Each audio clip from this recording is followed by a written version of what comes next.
Dans le cadre du partenariat de recherche-action entre l'Institut mondial pour la croissance verte GGGI et le laboratoire de botanique et écologie végétale de l'Université de Lomé, une mission de sensibilisation et de collecte de données s'est tenue les 7 et 8 août 2026 à Galangashi, dans la préfecture de Loti, après les étapes de Bago et Nandouta. Objectif: mobiliser les coopératives locales et inventorier les arbres élites pour restaurer durablement les parcs à karité face au dérèglement climatique. Dans le village de Bigou, la mission a réuni une cinquantaine de délégués venant de 15 coopératives de collecte de karité. Au cœur des échanges, l'arrêt de l'abattage des arbres au profit des cultures annuelles, l'évaluation du niveau d'organisation paysanne et l'identification des variétés locales à haut rendement. La mission est liée aux besoins de GGI ou l'Institut vert pour la croissance verte mondiale pour mieux accompagner les coopératives togolaises à mieux promouvoir ou à mieux développer la filière karité afin de réduire leur vulnérabilité par rapport au changement climatique. Les focus group ont permis de recueillir les savoirs des productrices sur la diversité des fruits, la qualité du beurre et la phénologie de l'arbre, tout en confirmant l'engagement de la jeunesse locale dans la gestion durable des parcs. Dans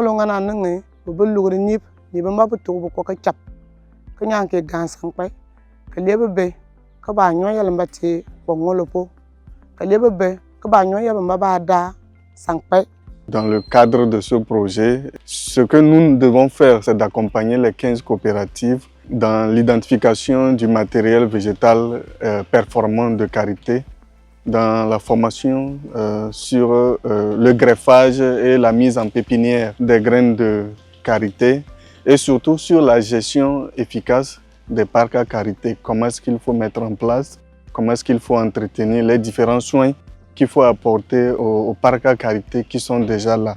La méthode participative libère la parole. À travers des focus group structurés, les productrices partagent leur mémoire séculaire de l'arbre, morphologie du fruit, teneur en beurre, précocité ou résistance au parasitisme. Une mine d'or ethnobotanique qui permet aux scientifiques de cartographier la diversité variétale locale. Certains participants ont répondu favorable à ce qu'on peut venir prélever les greffons de leur variété dans leur champ pour aller les essayer dans d'autres localités, pour leur permettre aussi d'avoir des plants qui produisent davantage. Nous recevons, chaque jour que Dieu fait, nous recevons des données météorologiques qu'on essaie aussi de partager avec les responsables des coopératives pour qu'à leur tour aussi puissent partager avec les membres des coopératives. Nous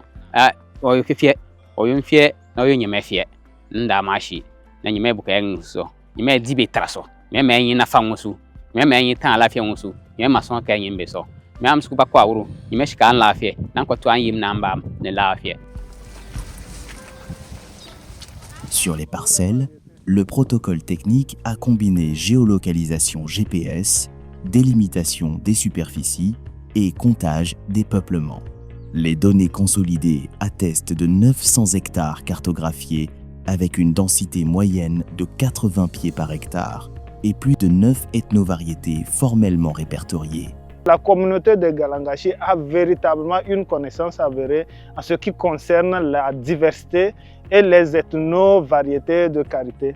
Parce que nous avons pu décrire avec eux, lors des différentes consultations en focus group, plus de 9 ethnovariétés qui s'identifient par le fruit, par la taille de l'arbre et également d'autres paramètres tels que la précocité ou bien le fait que l'arbre donne tardivement les fruits. Au-delà de l'avancée technique, cette démarche reçoit l'adhésion pleine et entière des élus locaux pour qui la valorisation durable de cette ressource vitale constitue un tournant décisif pour les communautés. Je ne peux que vous remercier pour votre engagement dans la réussite de ce projet-là. Les populations aujourd'hui peut-être ne connaissent pas la valeur ou l'importance de ce que vous êtes en train de faire, C'est lorsque les productions, le résultat serait là et qu'elle va commencer par bénéficier de ces fruits qu'ils prendront conscience. Je crois que c'est salutaire ce projet-là. Je ne peux que vous remercier. Cette phase de terrain ouvre directement sur la formation nationale prévue sur le greffage, la gestion des pépinières et le déparasitage des arbres. Au total, 300 hectares de parcs bénéficieront de ces interventions pilotes pour renforcer durablement la filière karité et la résilience des communautés locales.